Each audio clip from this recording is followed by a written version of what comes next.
Hello friends, इस lecture में हम बात करेंगे पार्लियामेंट्री प्रिविलेजेस के बारे में। प्रिविलेजेस क्या होते हैं? प्रिविलेजेस का नॉर्मल अर्थ होता है विशेष अधिकार, स्पेशल राइट्स। तो देखिए, जो भी हमारा पार्लियामेंट होता है, इसके जो भी दो हाउस होते हैं, इसकी जो भी कमिटीज़ होती हैं और इसके जो भी मेंबर्स होते हैं, उनके पास कुछ स्पेशल राइट्स होते हैं, कुछ स्पेशल इम्यूनिटीज़ होती हैं और उन्हें कुछ स्पेशल एग्जम्पशंस मिले होते हैं। इन्हें ही हम कलेक्टिवली कहते हैं पार्लियामेंट्री प्रिविलेजेस। अब सवाल ये उठता है कि पार्लियामेंट्री प्रिविलेजेस का पर्पस क्या होता है। तो देखिए, जो हाउस है वो अपने इंडिपेंडेंस को सिक्योर कर सके और जो भी हाउस है अपने एक्शंस को इफ़ेक्टिवली इम्प्लीमेंट कर सके, ये मेन पर्पस होता है पार्लियामेंट्री प्रिविलेजेस का।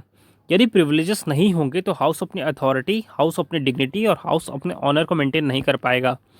और जो भी पार्लियामेंट के मेंबर्स होते हैं, जब भी वो अपनी पार्लियामेंट्री रिस्पॉन्सिबिलिटीज़ को निभाते हैं तो उनके रास्ते में कई तरह के ऑब्स्ट्रक्शंस आते हैं।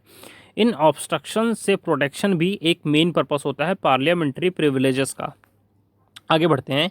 तो ये प्रिविलेजेस दो तरह के होते हैं। एक होता है कलेक्टिव प्रिविलेजेस, जो कि हाउस कलेक्टिवली इंजॉय करता है, और दूसरा होता है इंडिविजुअल प्रिविलेजेस, यानी कि जो हाउस के मेंबर्स हैं वो इंडिविजुअली इंजॉय करते हैं। तो सबसे पहले बात करते हैं कलेक्टिव प्रिविलेजेस में कौन कौन से प्रिविलेजेस आते हैं। तो सबसे पहला होता है, जब कभी भी हाउस की प्रोसीडिंग चल रही होती है या हाउस में किसी तरह की डिबेट चल रही होती है, तो इससे रिलेटेड जो भी रिपोर्ट्स होती हैं वो हाउस पब्लिश कर सकता है। समझ गए? और हाउस दूसरों को सेम चीज़ें पब्लिश ना करने से मना भी कर सकता है। यानी जब भी हाउस की प्रोसीडिंग चल रही है या हाउस में कोई डिबेट चल रही है, उससे रिलेटेड कोई रिपोर्ट है, तो उसे पब्लिश करने की अथॉरिटी हाउस के पास में होती है। और हाउस किसी बाहरी व्यक्ति को या बाहरी किसी अथॉरिटी को सेम चीज़ करने से मना भी कर सकता है। समझ गए? इससे रिलेटेड एक कॉन्स्टिट्यूशनल अमेंडमेंट है, 44th कॉन्स्टिट्यूशनल अमेंडमेंट 1978, जिसमें ये कहा गया है कि प्रेस के पास ये फ्रीडम है कि वो हाउस की ट्रू रिपोर्ट्स को पब्लिश कर सकता है बिना हाउस से परमिशन लिए। लेकिन यदि सीक्रेट सिटिंग चल रही है हाउस में, तो प्रेस या मीडिया ऐसा नहीं कर सकता है। समझ गए? इसके बाद नेक्स्ट प्रिविलेज है कि जब भी हाउस की प्रोसीडिंग चल रही होती है और वहाँ पर यदि कोई स्ट्रेंजर यानी अजनबी बैठा है, तो हाउस उसे भगा सकता है, हाउस उसे हटा सकता है। ठीक है? और यदि कोई इंपॉर्टेंट मैटर पर यदि डिस्कशन करना है, तो हाउस जो है वो सीक्रेट सिटिंग को भी होल्ड कर सकता है। इसके बाद जो भी हाउस का कंडक्ट ऑफ बिजनेस है, या हाउस में किस तरह से प्रोसीजर होंगे या हाउस का बिजनेस किस तरह से चलाया जाना है, ये तय करने का अधिकार हाउस के पास में होता है।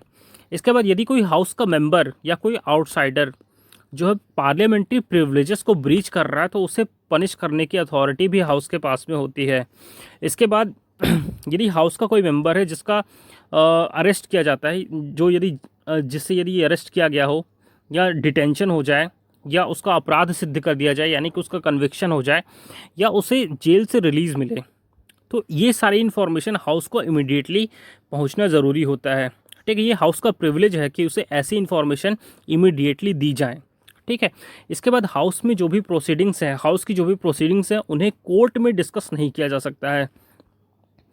ठीक है? इसके बाद जो लास्ट प्रिविलेज है, ये थोड़ा सा इंटरेस्टिंग है। इसमें ये कहा गया है कि जब भी हाउस की प्रोसीडिंग चल रही होती है, तो हाउस में जो भी मेंबर्स होते हैं या जो भी आउटसाइडर होते हैं, उन्हें बिना प्रिसाइडिंग ऑफिसर के ना तो उन्हें अरेस्ट किया जा सकता है और ना ही उनके खिलाफ कोई लीगल प्रोसेस को सर्व किया जा सकता है।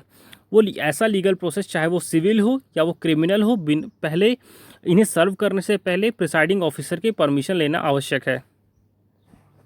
आगे बढ़ते हैं, इंडिविजुअल प्रिविलेजेस के बारे में बात कर लेते हैं। जो भी हाउस के मेंबर्स होते हैं, जब भी हाउस सेशन में हो, उसके 40 डेज़ पहले और उसके 40 डेज़ बाद उन्हें अरेस्ट नहीं किया जा सकता है।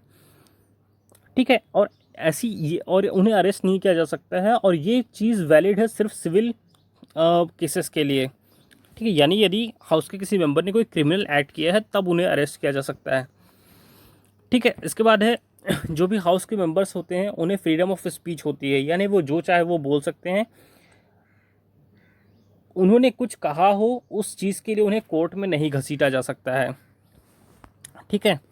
इसके बाद जो भी हाउस के मेंबर्स होते हैं वो ज्यूरी सर्विसेज से एग्जेम्प्ट होते हैं।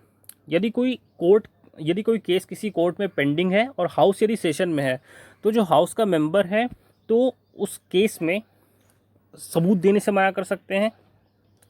ठीक है, या फिर एज अ विटनेस अपीयर होने से मना कर सकते हैं। ये इंडिविजुअल प्रिविलेज होता है। इसके बाद बात करते हैं ब्रीच ऑफ प्रिविलेज, ये क्या होता है। देखिए, यदि कोई इंडिविजुअल या कोई अथॉरिटी जो भी पार्लियामेंट के प्रिविलेजेस होते हैं, पार्लियामेंट के राइट्स होते हैं या पार्लियामेंट की इम्यूनिटीज़ होती हैं, इन्हें यदि डिसरिगार्ड करे, यानी कि यदि इन्हें मानने से मना कर दे या इन प्रिविलेजेस पर अटैक करे, तो इस ऑफेंस को ब्रीच ऑफ प्रिविलेज कहा जाता है। ठीक है, अब ये इन प्रिविलेजेस का सोर्स क्या है। तो देखिए, सबसे पहले तो कॉन्स्टिट्यूशनल प्रोविजंस इनका सबसे बड़ा सोर्स है। इसके बाद जो अलग अलग लॉस पार्लियामेंट के द्वारा समय समय पर बनाए जाते हैं, ये भी एक बड़ा सोर्स होता है पार्लियामेंट्री प्रिविलेजेस का। और जो दोनों हाउस के रूल्स होते हैं, ये भी प्रिविलेजेस का सोर्स होता है। और इसके बाद जुडिशियल इंटरप्रिटेशंस भी पार्लियामेंट्री प्रिविलेजेस का सोर्स होता है। Thank you very much.